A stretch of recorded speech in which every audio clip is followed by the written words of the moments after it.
अवधूत चिंतन श्री गुरुदेव दत्त श्री गुरुचरित्र अध्याय 8. या अध्यायाच्या पठन अथवा श्रवण केल्याने बुद्धिमांद्य नाहीशी होते आणि विवाह कार्य सुलभ होते. अध्यायाला सुरुवात करूयात. नामधारक सिद्धमुनींना म्हणाला, आपण मला गोकर्ण महात्म्य सांगितले. श्रीगुरु श्रीपाद तेथे किती दिवस राहिले, त्यानंतर काय झाले ते ऐकण्याची मला फार इच्छा आहे. त्याविषयी मला कृपया सविस्तर सांगा. श्री गुरुचरित्र ऐकताना मला अतिशय आनंद होत आहे. नामधारकाने अशी विनंती केली तेव्हा सिद्धमुनी आनंदित झाले आणि ते म्हणाले, आता तू लक्षपूर्वक ऐक. श्रीगुरु श्रीपाद यती गोकर्ण क्षेत्री 3 वर्ष गुप्तपणे राहिले. त्यानंतर ते श्रीशैल पर्वतावर गेले. लोकांच्यावर अनुग्रह करण्यासाठी ते तेथे 4 महिने राहिले. त्यानंतर ते कृष्णा गोदा नद्यांच्या संगमावर असलेल्या कुरोहपुराला गेले.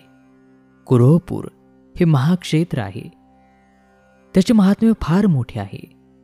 जे लोक तेथे राहून उपासना करतात त्यांना सर्व प्रकारची सुखे प्राप्त होतात. त्यांचे मनोरथ सिद्धीला जातात. श्रीपाद येथे तिथे राहत असताना असंख्य लोक त्यांच्या दर्शनासाठी येऊ लागले. श्रीपादांनी अनेक लीला करून असंख्य लोकांची संकटे दूर केली. त्या सर्व लीला सांगू लागलो तर कथाविस्तार फार मोठा होईल. पण त्यातील काही महत्वाच्या लीला मी तुला सांगतो, त्या तू एकाग्र चित्ताने ऐक. त्या कुरोपुर क्षेत्रामध्ये वेदशास्त्र संपन्न असा एक ब्राह्मण राहत होता. त्याच्या पत्नीचे नाव अंबिका. अंबिका ही स्त्री अत्यंत सात्विक, धर्मपरायण, व्रतवैकल्य केलेली. पण त्याचा काहीही उपयोग झाला नाही, कारण तिला संसारामध्ये एक मोठे दुःख होते. तिला पुत्र होत असत पण ते जगत नसत. तिने अनेक तीर्थयात्रा केल्या, व्रत केले, पण त्याचा म्हणावा तसा उपयोग झाला नाही. पुढे अनेक वर्षांच्या उपासनेने तिला एक पुत्र झाला, परंतु दुर्दैवाने तो मंदबुद्धीचा झाला. त्याला कशातही गती नव्हती. त्याची मुंज करण्यामध्ये आली, पण त्याचाही काही उपयोग झाला नाही. त्या ब्राह्मणाने त्या मुलाला अनेक प्रकारे शिकविण्याचा प्रयत्न केला. त्याला शिक्षाही केली, पण त्याला काहीच विद्या जमली नाही. वडिलांना मोठी चिंता वाटू लागली. त्याने अनेक नवस केले, पण त्याचाही काही फायदा झाला नाही. वडील त्याला मंदबुद्धीचा आहे म्हणून शिक्षा करू लागले. आईला मात्र फार वाईट वाटे. ती त्यांना म्हणे, अहो, तुम्ही त्याला विनाकारण मारू नका. तो आहेच मुळात मंदबुद्धीचा. त्याला तो काय करणार? आपलेच पूर्वकर्म आहे, दुसरे काय? निदान आपला पुत्र जिवंत तरी आहे ना, यातच समाधान माना. काही दिवसांनी तो ब्राह्मण मरण पावला. त्या कुटुंबावर दुःखाची कुऱ्हाड कोसळली. पोट भरण्याची भ्रांती निर्माण झाली. भीक मागून जगण्याची वेळ आली. मुलगा मोठा झाला, लग्नाचे वय झाले, पण त्याला मुलगी कोण देणार? लोक त्याची निंदा करीत आणि त्याला म्हणू लागले, अरे, तुझा पिता मोठा विद्वान, वेदज्ञानी, आणि त्याच्या पोटी तू असं जन्माला आलेला मंदबुद्धी पुत्र. तुझा जन्म फुकट गेला बघ. भीक मागताना तुला लाज कशी वाटत नाही? त्यापेक्षा गंगेमध्ये जीव का देत नाहीस? ही जननिंदा ऐकून त्या माता पुत्रांना अतिशय दुःख होई. तो मुलगा आईला म्हणे, आई, मला ही जननिंदा सहन होत नाही ग. त्यापेक्षा जीव दिलेला बरा. त्याच्या आईला ही जीवन नकोसे झाले होते. मग ती आपल्या मुलाला बरोबर घेऊन खरोखरच जीव देण्यासाठी गंगेच्या काठावर गेली. त्या दोघांनी गंगेच्या पाण्यामध्ये प्रवेश केला. त्यावेळी श्रीपाद येती तेथे स्नान करीत होते. त्यांना पाहून त्या दोघांनी पाण्यामधूनच त्यांना वंदन केले. त्या मुलाची आई म्हणाली, या गंगेला प्राणत्याग करावा अशी आमची इच्छा आहे. आत्महत्या करणे महापाप असल्याने आम्हाला सद्गती मिळावी असा आपण आम्हाला आशीर्वाद द्यावा. तुम्ही आत्महत्या का करीत आहात असे श्रीपादांनी त्यांना विचारले असता तिने सर्व हकीकत सांगितली आणि शेवटी म्हणाली, यतीवरा, आता पुढच्या जन्मी तरी तुमच्यासारखा त्रैलोक्य पूजनीय पुत्र मला प्राप्त व्हावा. तेव्हा श्रीपाद येतींनी तिला शिवाची आराधना करण्याचा उपदेश केला आणि ते म्हणाले, पूर्वी एकदा एका गवळणीने शिवव्रताचे आचरण केले. त्यामुळे त्यांच्या कुळामध्ये श्रीकृष्णाचा अवतार झाला. आणि असे सांगून त्यांनी तिला शनिप्रदोष व्रताचे पूजन करायला सांगितले. मग त्यांनी उज्जैनी नगरातील एक प्राचीन कथा सांगितली. श्रीपाद म्हणाले, ही कथा एका उज्जैनी नगरातील आहे. एकदा त्या नगरामध्ये एक मोठी अद्भुत घटना घडली. त्या नगरामध्ये चंद्रसेन नावाचा एक धर्मशील राजा होता. मणिभद्र नावाचा त्याचा मित्र होता. तो भगवान शिवांची उपासना करीत असे. त्यांच्या भक्तीने प्रसन्न झालेल्या भगवान शिवांनी त्याला एक अद्भुत आणि तेजस्वी मणी दिला. जणू काही चिंतामणीच तो. जे चिंतावे ते त्या मण्याच्या प्रभावाने प्राप्त होत असे. असा तो अद्भुत मणी मणिभद्र गळ्यामध्ये धारण करीत असे.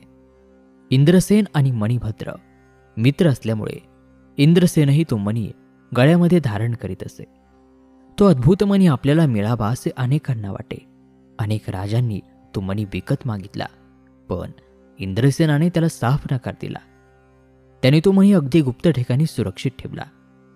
इंद्रसेन तो मणी बऱ्या बोलाने देत नाही हे पाहून अनेक राजलोकांनी युद्ध करून तो मणी हिरावून घेण्याची धमकी दिली. पण इंद्रसेनाने त्या धमकीला जुमानले नाही.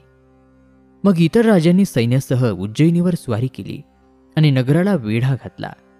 त्या दिवशी शनिवार त्रयोदशी होती. संध्याकाळी तो निश्चिंत मानाने भगवान शंकरांची पूजा करायला बसला. मोठ्या थाटामध्ये पूजा चालू होती. राजा इंद्रसेन महाबळेश्वर शिवलिंगाची अगदी शांत चित्ताने पूजा करीत होता. त्याचवेळी काही गवळणी आपल्या मुलांना घेऊन मंदिरात चाललेली ती पूजा पाहून आपणही अशीच पूजा करूया असे म्हणून गवळ्यांच्या मुलांनी मोकळ्या जागेत दगड मांडून शिवलिंग मंदिर, खांब, पाने, फुले, बिल्वपत्रे इत्यादी सगळं काही दगडांचेच कल्पून लुटूपुटूची शिवपूजा सुरू केली. काही वेळाने गवळणी परत गेल्या. थोड्या वेळाने त्या परत आल्या आणि आपापल्या मुलांना भोजनासाठी म्हणून घरी घेऊन गेल्या. परंतु एक मुलगा मात्र पूजा टाकून गेलाच नाही. तो पूजा करण्यामध्ये गढून गेला होता. डोळे मिटून शिवध्यान करीत होता. त्याची आई परत आली. ती आपल्या मुलाला रागारागाने घराकडे ओढत नेऊ लागली, पण तो मुलगा पूजा टाकून जायला तयार होईना. तेव्हा त्या मुलाच्या आईने रागानेच ती पूजा मोडून टाकली. त्यामुळे तो मुलगा रडू लागला, गडाबडा लोळू लागला. तेथील दगडावर डोके आपटून प्राण देण्याचा त्याने निश्चय केला. अत्यंत शोकाकुल होऊन बेशुद्ध पडला. त्या मुलाची भोळी भाबडी भक्ती पाहून प्रसन्न झालेले भगवान शिव तेथे प्रकट झाले. त्यांनी रत्नखचित शिवलिंग निर्माण केले. मग त्या मुलाला प्रेमाने जागे करून वर मागायला सांगितले. मुलाने डोळे उघडून पाहिले तो प्रत्यक्ष भगवान शंकर स्मित हास्य करीत उभे होते.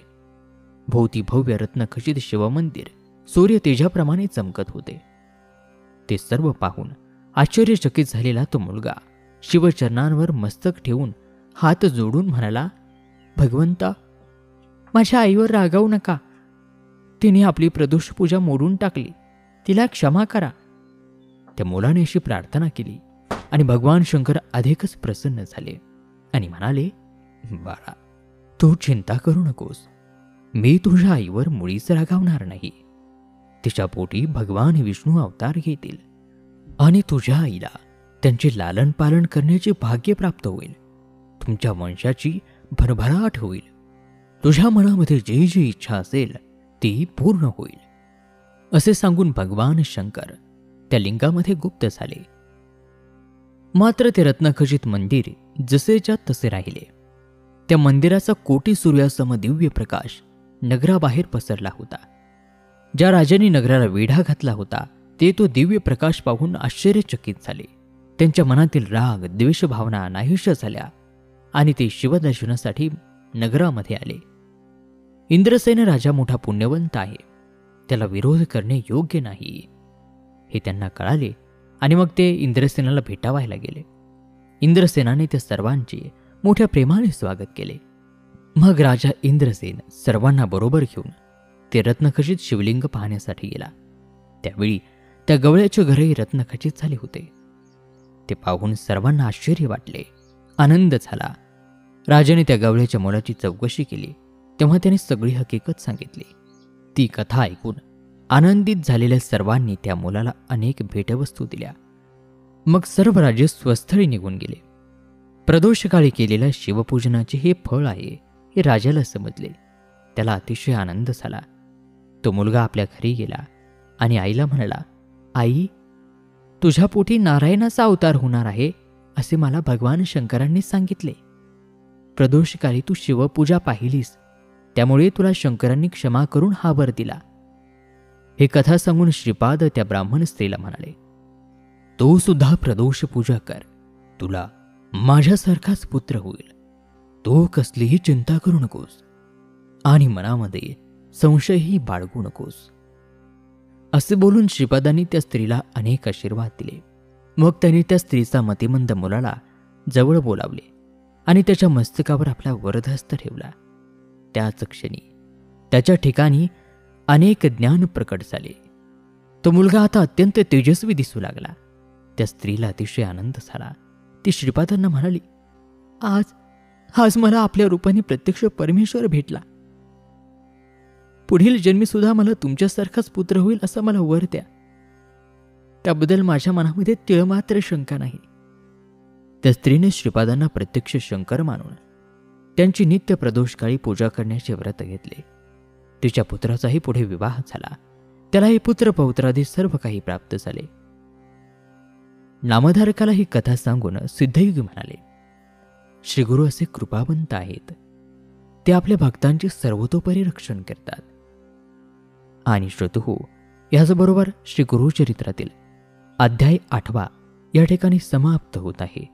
उर्वरित दिव्य कथाभाग पुढील 9व्या अध्यायामध्ये. तोपर्यंत नमस्कार, धन्यवाद. श्री गुरुदेव दत्त.